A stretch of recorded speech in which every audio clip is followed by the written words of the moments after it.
Hello, dear friends and followers. Kumusta?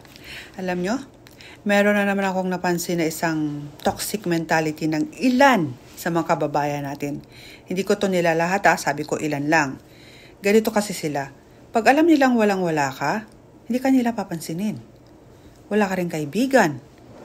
Wala ka rin kamag-anak. Walang nakakakilala sa'yo. Pero pag nakita nila na umangat ka sa buhay at naging successful ka, nako, 101% yan. Sigurado yan, dadami ang kamag-anak mo. Excuse, may tumatawag. Hello? Yes po. Kamag-anak? Saan po? Mother side? Okay po. Ay, excuse, may tumatawag po ulit. Hello? Saan po? Kamag-anak? Saan po, sa father side?